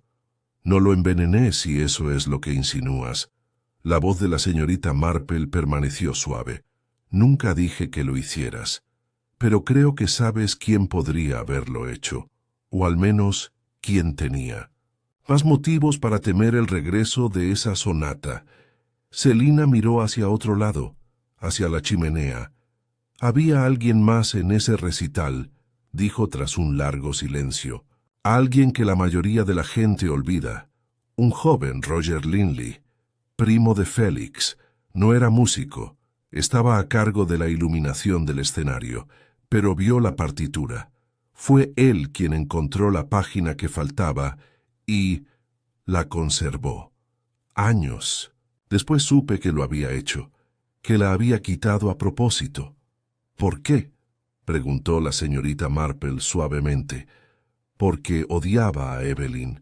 Creía que ella había obsesionado a Félix. La culpaba de que Félix abandonara sus estudios, de arruinar la reputación de su familia. Roger no era cruel, pero sí rígido. Cuando Félix se negó a dejarlo pasar, Roger tomó cartas en el asunto. Robó la última página antes de la actuación. Se aseguró de que la música se desmoronara. ¿Y luego conservó la página toda su vida? Sí, susurró Selina, hasta que murió el año pasado. Fue entonces cuando Félix regresó. Heredó la casa y, con ella, todo lo que Roger había escondido. La señorita Marple se reclinó mientras pensaba en las implicaciones. Alguien más debió saber lo que Roger había hecho. Alguien que temía lo que Félix pudiera encontrar. Los ojos de Selina se oscurecieron. Hay otra persona cercana a Roger durante esos años, más cercana de lo que nadie sospechaba. ¿OMS?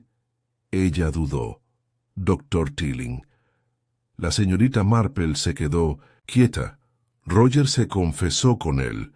Eran amigos, sí, pero más que eso. Tilling fue quien convenció a Roger de no destruir la página. Dijo que podría necesitarla algún día. Una prueba por si alguien intentaba culpar a Roger del fallo de rendimiento. Se suponía que era una medida de seguridad. ¿Y cuándo? Lo encontró Félix. Celina asintió lentamente. Vino a verme 2 días antes de la tarde musical. Dijo que había descubierto algo. Dijo que era hora de que la verdad saliera a la luz. Le advertí que no confiara en nadie, ni siquiera en quienes parecían más razonables. La señorita Marple se puso de pie. Gracias, señora Ridgway. Creo que me ha dado la última pieza que necesitaba. Al salir de casa, el viento arreció, esparciendo un remolino de hojas por el camino. La señorita Marple se ajustó el chal sobre los hombros. La sonata ya no era simplemente una composición fallida, era una herida, y como todas las heridas, comenzó a supurar en el momento en que fue silenciada. Ella hablaría con el doctor Tilling. Cuando lo hizo, no hizo preguntas. Ella simplemente escucharía. La nota de miedo. La mañana siguiente llegó tranquila, con un frío intenso que hacía brillar los setos y cubrir los tejados con una fina capa de escarcha. Era una mañana engañosa, de esas que parecían tranquilas en la superficie, mientras algo más oscuro se agitaba debajo. La señorita Marple estaba sentada a la mesa de su cocina, con una taza de té humeante ante ella y los restos de una tostada, con mermelada intactos en su plato. Las páginas de la sonata estaban abiertas cerca, sujetas en las esquinas por un azucarero y un par de agujas de tejer. Las había estudiado una y otra vez, no por su belleza musical, sino por su motivación. Música, creía ella, no mentía. Expresaba lo que la gente se pasaba la vida intentando ocultar. No era una prueba forense en el sentido moderno, no había huellas dactilares en las barras ni rastros químicos en los armónicos, pero contenía algo mucho más potente: la intención. Y ahora, esa intención giraba como una llave dentro, de un hombre en particular. Dr. Ambrose Tilling. Conocía al buen doctor desde hacía muchos años. Un hombre de buenas costumbres, reputación sólida y una curiosa ausencia de afectos personales. Había asistido a todas las fiestas y funerales de Fernmead con la misma cortesía, sin chismear jamás, sin ofrecer jamás más de lo que le correspondía profesionalmente. En un pueblo tan dependiente de las costumbres familiares, eso en sí mismo era una silenciosa señal de alarma. A las 9 en punto, se ató la bufanda, cogió su bolso y caminó la corta distancia hasta la consulta. La hierba escarchada crujía bajo sus zapatos. El aire era fresco y ligeramente metálico, con el olor a humo de chimenea. El doctor Tilling abrió la puerta él mismo. Parecía tranquilo, aunque su cuello no estaba del todo recto y tenía una leve mancha de tinta en el borde del puño. «Señorita Marple», dijo con voz serena, «¿qué puedo hacer por usted esta mañana?» «Oh, me temo que me estoy entrometiendo», dijo con suavidad, «pero necesitaba un pequeño consejo, no precisamente médico, más bien moral», parpadeó. «Pase, por favor». Ella lo siguió a la sala de estar contigua a la consulta. Era un espacio ordenado e impersonal. Nada fuera de lugar, ni una sola fotografía. La única música a la vista era un metrónomo agrietado en la estantería, parado hacía tiempo. Se sentaron uno frente al otro. La mesa baja entre ellos estaba vacía salvo por un pequeño plato de porcelana lleno de golosinas. «He estado pensando», empezó la señorita Marple, «en el peso del silencio. Cómo cambia con el tiempo. De jóvenes es un acto de protección, pero a medida que envejecemos se convierte en algo completamente distinto, algo más corrosivo. El doctor Tilling ladeó la cabeza. ¿Se trata del señor Cargill? En cierto modo, se trata de decisiones tomadas hace mucho tiempo, y sus consecuencias. Hizo una pausa, dejando que el silencio se prolongara. Hablé con la señora Ridgway ayer, añadió en voz baja. Los dedos del doctor Tilling temblaron. Los juntó, pero era demasiado tarde. Recordó que eras muy cercano a Roger Linley, que sabías de la página perdida de la sonata de Montmorency. Él no dijo nada. Ella cree que Roger te lo confesó, que lo convenciste de no destruir la página, que le aconsejaste que la guardara. Por si acaso, un músculo saltó en la mandíbula del médico. No sabía que Félix volvería, dijo al fin, ni que lo encontraría. Pero lo hizo, dijo la señorita Marple con suavidad. Y creo que, en el fondo, sospechabas que podría serlo. La música tiene la capacidad de volver cuando menos se la necesita. Él se reclinó ligeramente en su silla y miró fijamente más allá de ella, hacia la ventana. Roger era mi paciente, dijo finalmente, pero también mi amigo. Estaba furioso después de ese recital, no solo con Evelyn Harbury, también con Félix. Creía que Félix había abandonado la sensatez por el sentimentalismo, que había arruinado su propio futuro. Roger creía que, al quitar la última página, lo estaba salvando, preservando algo. La señorita Marple escuchó, inmóvil. ¿Y tú?, preguntó. Pensé que se me pasaría, dijo en voz baja. Pensé que Félix seguiría adelante, que Evelyn desaparecería, y que la sonata se desvanecería como todos los delirios de juventud. Pero Félix nunca lo dejó ir. Y cuando regresó, más viejo sí, pero aún persiguiendo fantasmas, supe que algo había cambiado. Estaba decidido, obsesionado quizás. Creía que la sonata contenía una verdad que se había negado, y quizá tenía razón. El doctor Tilling la miró fijamente. Era solo música. La voz de la señorita Marple era suave pero firme. Era la expresión de algo más, una traición, un amor deformado por el silencio. La música no puede demostrar la culpa, pero puede revelarla. Y Félix pretendía hacer precisamente eso. Ella hizo una pausa nuevamente y lo observó con atención. Sabías que tenía la sonata completa. Puede que incluso vieras la página que faltaba cuando la encontró, y temías lo que pasaría si la tocaba. El doctor Tilling se levantó bruscamente y caminó hacia la estantería, como si buscara refugio en el movimiento. No lo envenené. Nunca dije que lo hicieras. Él se giró para mirarla con expresión dura. Pero sospechas de mí.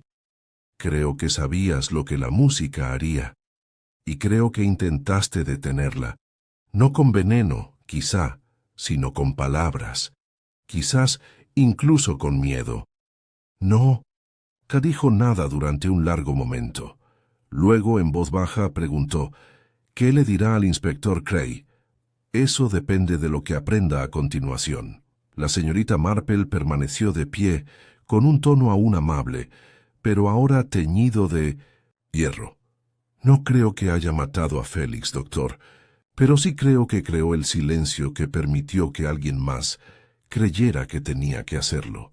Ella lo dejó allí parado, solo en su pequeña y ordenada sala de estar, rodeado de tonterías y medias verdades. Para cuando regresó a la cabaña de su sobrina, el cielo se había vuelto de un suave tono peltre. Puso a hervir una tetera y se sentó junto al fuego, reflexionando sobre sus pensamientos. Si el doctor Tilling no hubiera administrado el veneno, sin duda habría atizado el avispero. Alguien más, alguien que también conocía la historia de la sonata, que sentía el mismo miedo a ser descubierto, Había aprovechado la oportunidad para asegurar que la actuación de Felix Cargill fuera la última. Y ese alguien sabía lo que había en el té. Cogió su cuaderno y pasó a la página, donde había anotado cada persona que se había acercado a la mesa de té esa tarde. Allí estaba Lavinia Chetwynd, por supuesto, la diligente anfitriona, la esposa del vicario, afanándose con las pinzas para el azúcar, Clara Vine deteniéndose nerviosa, y Peter Franks, el jardinero, que había traído copas para los músicos antes de retirarse al jardín. Ahora lo recordaba, un breve instante, apenas perceptible. La señora Ridgway le había pedido a Clara que le trajera otra taza, pero luego cambió de opinión. Se había ido sola, y regresó con 2 tazas, 2. Pero solo uno estaba destinado a Félix. Los ojos de la señorita Marple se entrecerraron. 2 tazas, una de ellas intacta. Se levantó, caminó hacia el teléfono y marcó el número del inspector Cray. «Inspector», dijo, «creo que he encontrado a la última persona que manipuló las tazas de té. Y creo saber a quién querían envenenar. Pero les dieron la copa equivocada». Hubo un silencio en la línea. Luego se oyó la voz de Cray aguda y alerta. «Estoy en camino». La señorita Marple colgó lentamente. La sonata estaba prácticamente interpretada en su totalidad, pero fue el silencio que siguió el que reveló la verdad.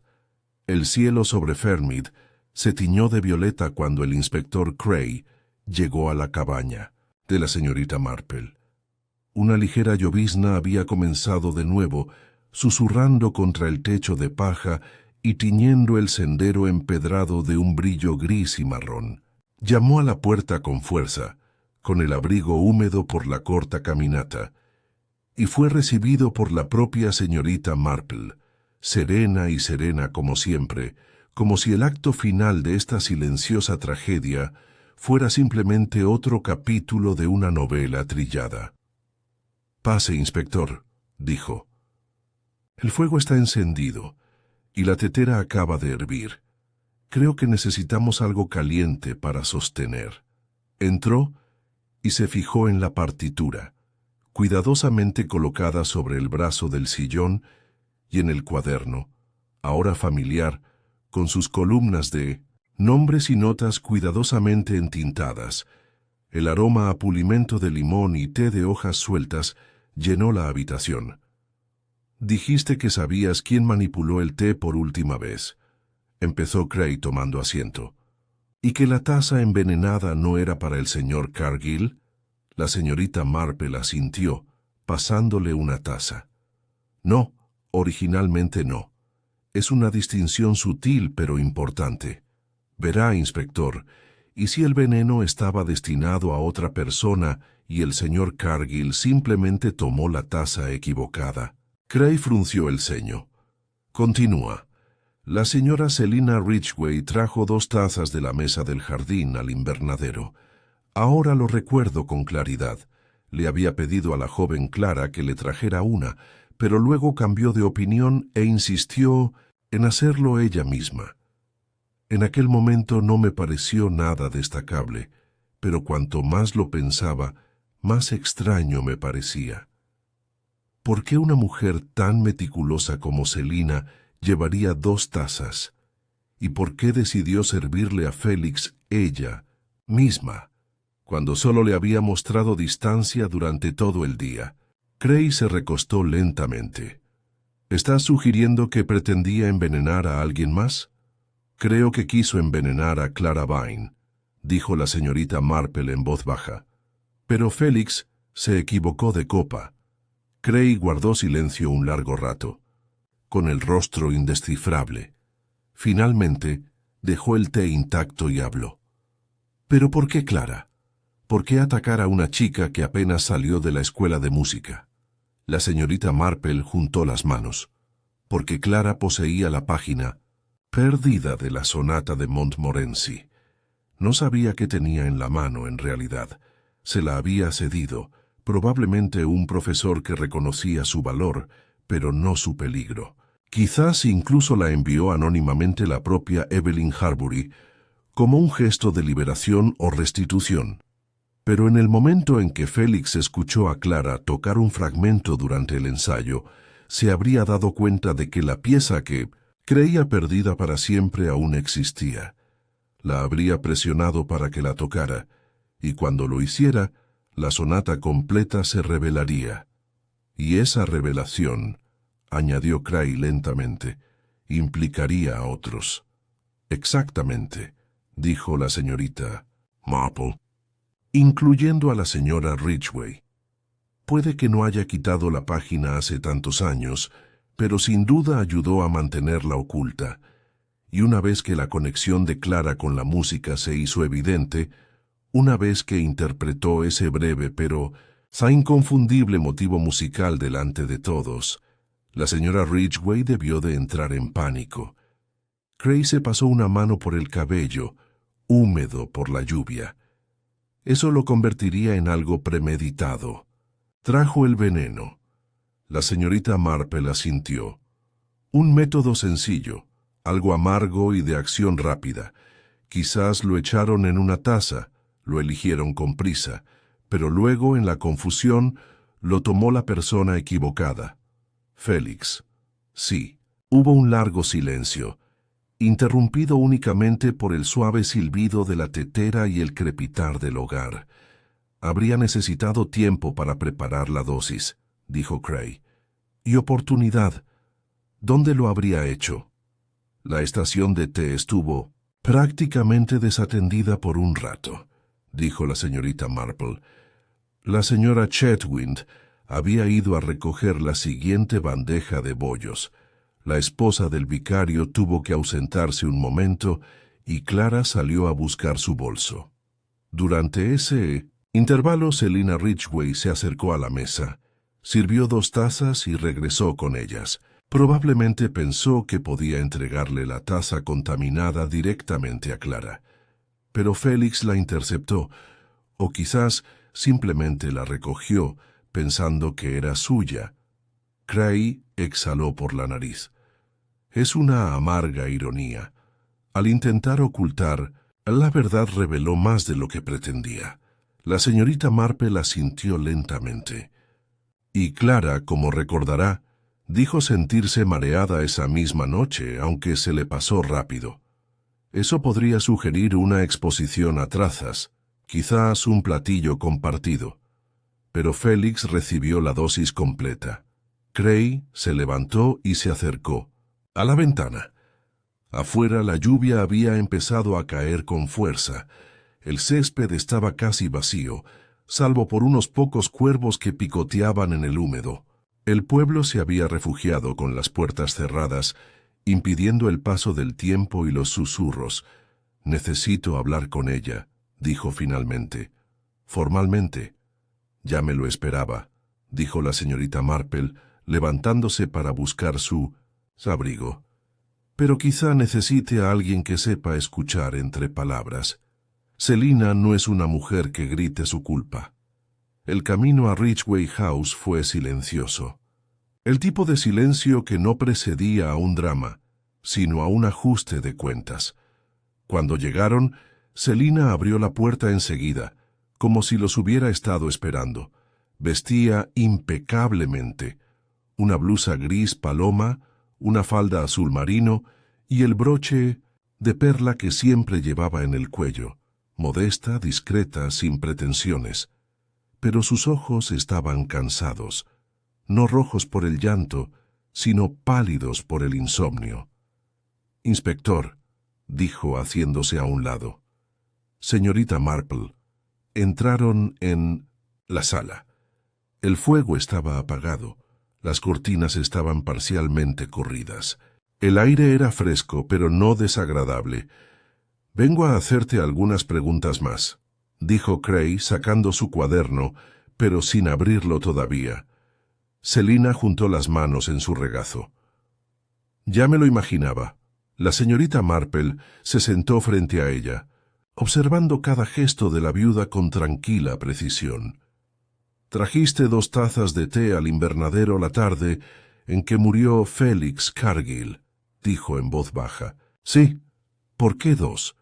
La señora Ridgway dudó. Pensé que uno podría ser para mí, pero al final no lo tomé. ¿Quién lo hizo?, preguntó Cray. Ella estaba callada. No lo recuerdo. Sí, dijo la señorita Marple, porque lo sirvió con cuidado, y porque era para otra persona. Selina bajó la mirada. Sus dedos habían empezado a torcer la esquina de su manga. No quise matarlo, dijo al fin.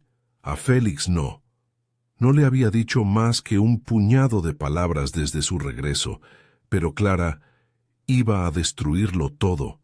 No tenía ni idea de lo que tenía entre las manos. No lo hizo, coincidió la señorita Marple, pero Félix sí, y no se habría quedado callado. No podía permitirlo, susurró Selina. Esa música fue una herida, lo destrozó todo. Vi lo que le hizo a Roger, a Felix, a Evelyn y a mí. No podía dejar que se reabriera. Cray se inclinó hacia adelante. ¿Conseguiste el veneno? Lo tuve durante años, del viejo botiquín de mi marido. Lo guardaba para controlar roedores, aunque nunca lo usaba. Simplemente estaba ahí. En la oscuridad, esperando, ella cerró los ojos. Pensé que si Clara moría repentinamente, nadie lo cuestionaría. Una constitución débil, un desmayo. Nadie lo relacionaría conmigo. Pero entonces, Félix lo bebió. La voz de la señorita Marple era amable, pero firme. Quizás haya intentado silenciar una melodía, señora Ridgway, pero la música tiene una forma especial de resonar, incluso en la muerte. El inspector Cray se puso de pie. Tienes que venir conmigo, Selina. En silencio. Se levantó sin protestar. En el umbral se volvió hacia la señorita Marple. ¿Crees que soy un monstruo? No, respondió la señorita Marple con suavidad. Creo que es usted una mujer que confundió el silencio con la seguridad, que aprendió demasiado tarde que no son lo mismo.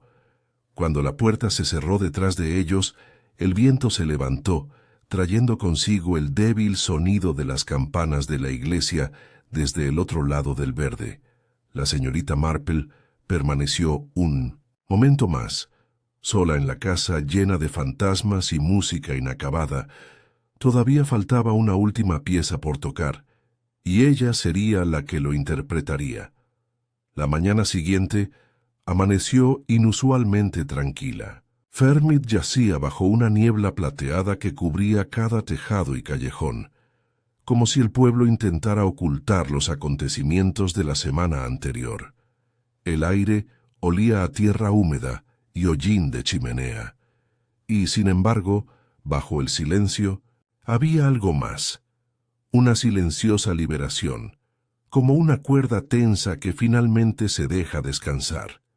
En el salón parroquial, las sillas habían sido reorganizadas una vez más. Ya no estaban en filas ordenadas para un recital, ni formaban arcos solemnes como tras la muerte de Felix Cargill. Ahora rodeaban el piano, íntimos y abiertos.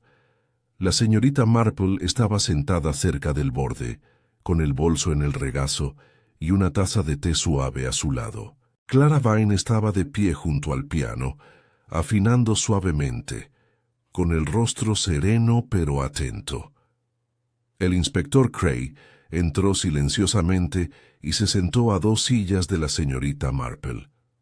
Intercambiaron una mirada comprensiva, sin necesidad de palabras.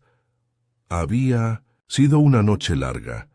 Tras la silenciosa confesión y arresto de Selina Ridgway, hubo entrevistas, papeleo, y la lenta maquinaria de la justicia comenzó a funcionar. Cray escuchó sin interrupciones, registró cada detalle, y al final fueron los hechos más simples: las 2 tazas de té, el miedo no expresado, el amargo sabor de boca de Clara, los que confirmaron la verdad.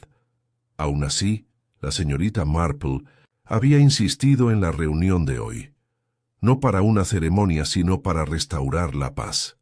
Clara respiró hondo. Sus dedos se cernían sobre las teclas. «Encontré la sonata completa», dijo al pequeño grupo. La señora Chetwynd, el reverendo Topham, el doctor Tilling y algunos otros que habían acudido, curiosos o reverentes. O mejor dicho, la señorita Marple me ayudó a darme cuenta de lo que siempre había tenido. Esta versión incluye el movimiento final original, que estuvo oculto durante casi 40 años. Hubo una pausa.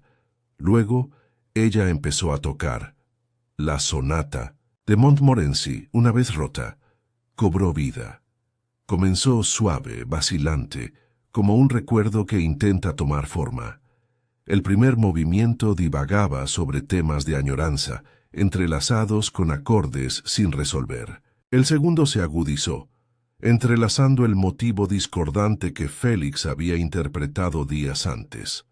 Subía y bajaba con urgencia, conmovida por el dolor y la rebeldía. Y luego llegó el tercer movimiento. Era diferente a las demás, más clara, más estructurada, como alguien que recupera su voz tras años de silencio.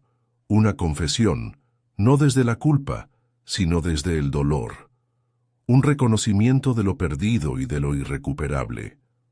La señorita Marple escuchó con los ojos cerrados. Lo oyó todo: el amor tenso entre Félix y Evelyn, los celos y la traición que Roger Linley había ocultado, la culpa que Selina había cargado como un sudario, y el silencio que se había formado a su alrededor como una prisión.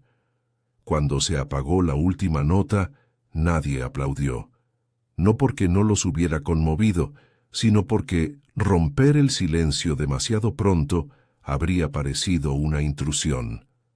Clara se puso de pie, con las manos ligeramente temblorosas, y asintió. «Nunca se pretendió que fuera hermoso», dijo en voz baja, «simplemente cierto». La señorita Marple abrió los ojos. La niebla del exterior había empezado a disiparse. Más tarde, mientras la multitud se dispersaba, el inspector Cray caminó con la señorita Marple por el prado. La hierba estaba húmeda bajo sus zapatos.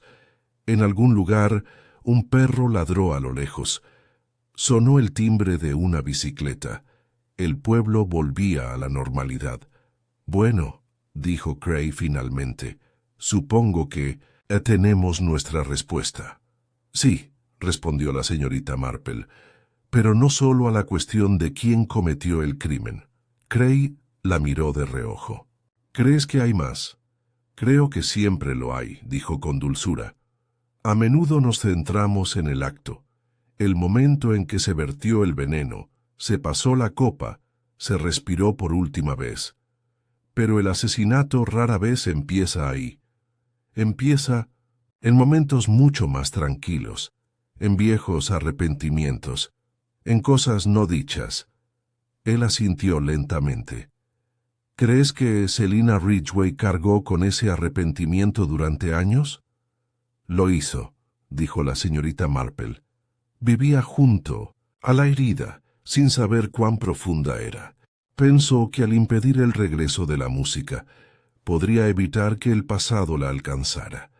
Pero la música no es solo sonido, es memoria, y la memoria es implacable». Se detuvieron bajo el gran tejo que coronaba la colina sobre el pueblo. «Clara, ¿estará bien?», preguntó Cray. «Lo hará», dijo la señorita Marple. «Es más fuerte de lo que cree». Vio lo que la música transmitía, y en lugar de asustarse, decidió dejarla hablar. Él la miró entonces con algo parecido a la admiración. «Siempre encuentras una manera de desenredarlo, ¿no?» «Observo», dijo con modestia. «Y recuerdo. En un pueblo como el nuestro, esas son las dos herramientas más poderosas que cualquiera puede tener». Se separaron poco después. Cray regresó a la comisaría para completar sus informes, y la señorita Marple se dirigió a la iglesia, donde las puertas estaban abiertas y el olor a cera para pulir aún flotaba en el aire. Dentro, el reverendo Topham estaba ajustando una fila de himnarios. «Señorita Marple», dijo con una suave sonrisa, «oí que la música llegó a su fin hoy». «Así fue», respondió ella, y al hacerlo comenzó algo más. Él asintió, comprendiendo. «Recibí una carta de una exalumna de Evelyn Harbury», dijo en voz baja.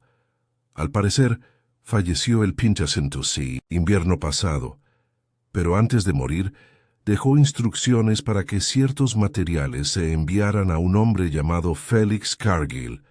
Su letra, su firma, sin remitente. Así que fue ella quien devolvió la página», murmuró la señorita Marple. «Sí, quizás como un último acto de honestidad, o de perdón».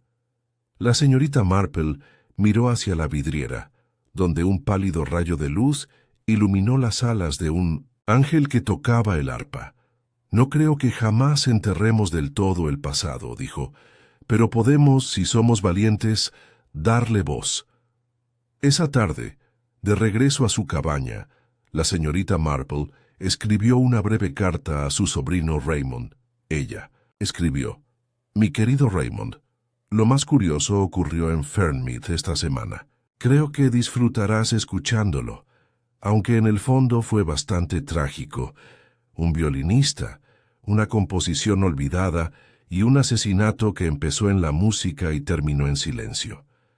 Pero como sabes, querido muchacho, el silencio nunca está vacío. Está lleno de todo lo que la gente se niega a decir en voz alta.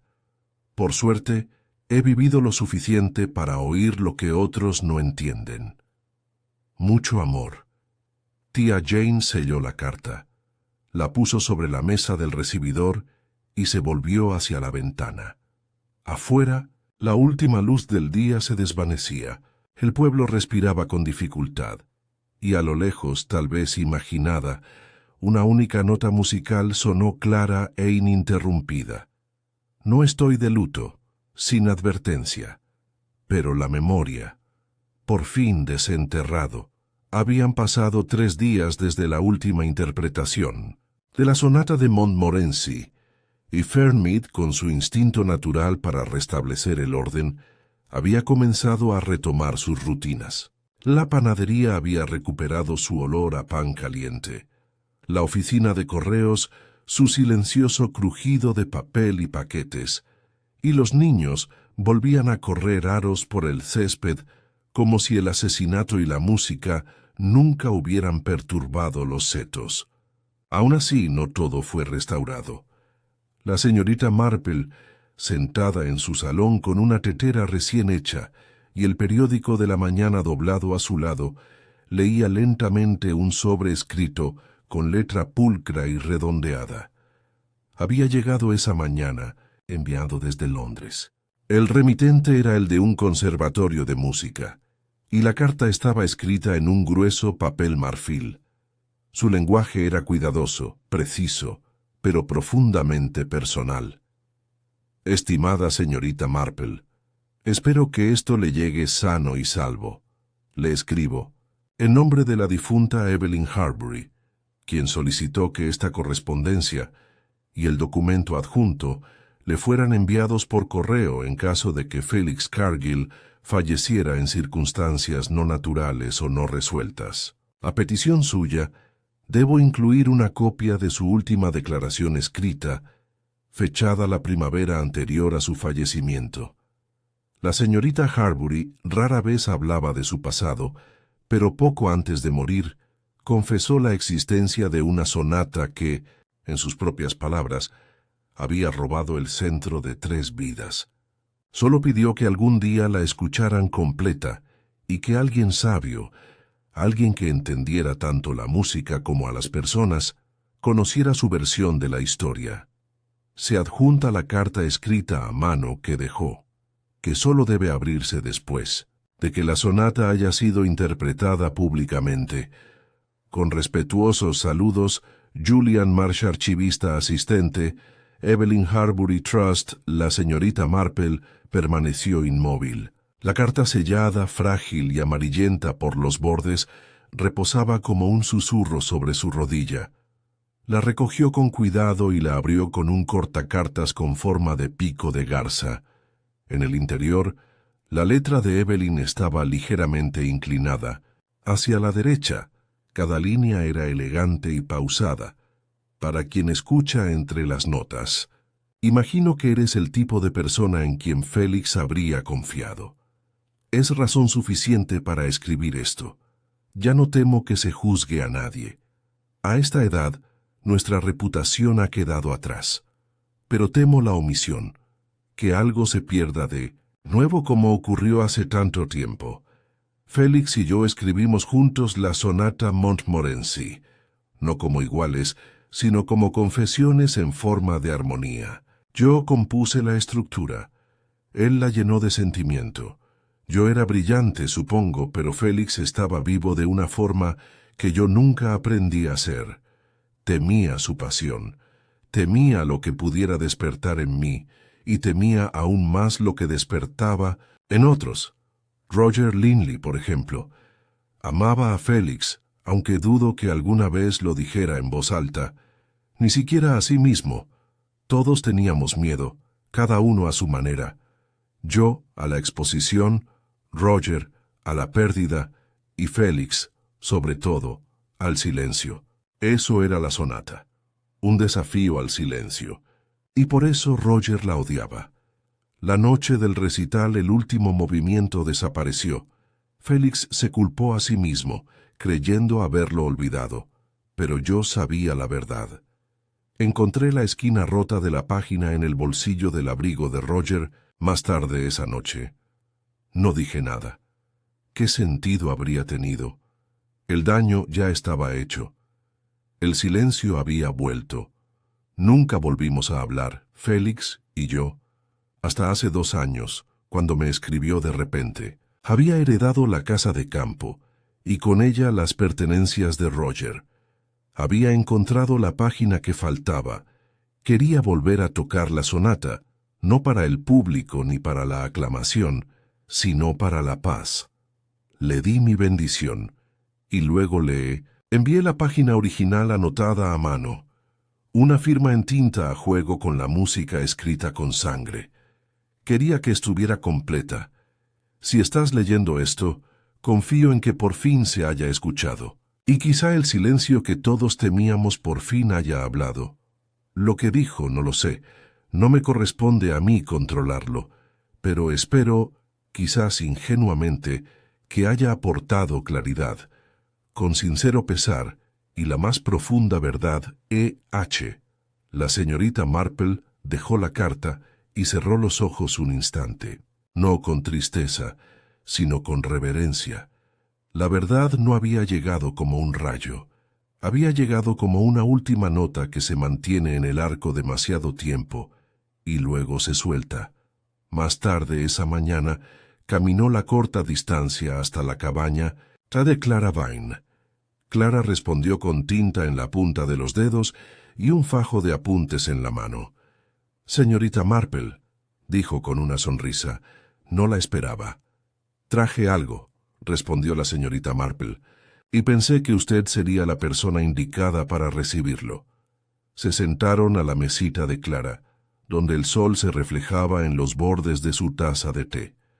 La señorita Marple le entregó la carta de Evelyn Harbury. Clara la desdobló lentamente, leyó en silencio y luego la colocó con cuidado a su lado. «Ella escribió maravillosamente», murmuró Clara. «Compuso más que música», dijo la señorita Marple. «Compuso arrepentimiento. Y ahora tienen la última página». Clara asintió. «¿Crees que alguien querrá volver a escucharla?» «La sonata, me refiero». «Creo», dijo la señorita Marple en voz baja, «que algunas historias no están hechas para grandes multitudes, pero aún así deben contarse, para dar testimonio, para dar voz a quienes se la negaron». Clara la miró. «¿Te quedarías mientras la toco otra vez?» «Me sentiría honrado». Al sonar las primeras notas, La señorita Marple permaneció inmóvil, con la mirada fija en la ventana donde la lluvia había empezado a caer de nuevo, suavemente, como dedos sobre un teclado. Escuchó, no solo la música, sino el silencio que la envolvía, un silencio ahora lleno no de culpa ni de secretos, sino de recuerdos, recuerdos reconocidos, recuerdos respondidos. La sonata llenó la sala, y con ella llegó el eco de una vida completa, no perfecta, no intacta, pero, finalmente, completa. Cuando se apagó la última nota, Clara dejó las manos sobre las teclas. Se giró hacia la señorita Marple. «Creo que le hubiera gustado eso», dijo en voz baja. «Yo también lo creo», respondió la señorita Marple. Afuera, Fermid reanudó su ritmo. Sonó la campana de correos. Un perro ladró cerca del prado, y al otro lado del pueblo. Nadie notó que el misterio final no había terminado con un grito, ni un llanto, ni una confrontación, sino con una nota, pura e inquebrantable, tal como lo hubiera querido Félix.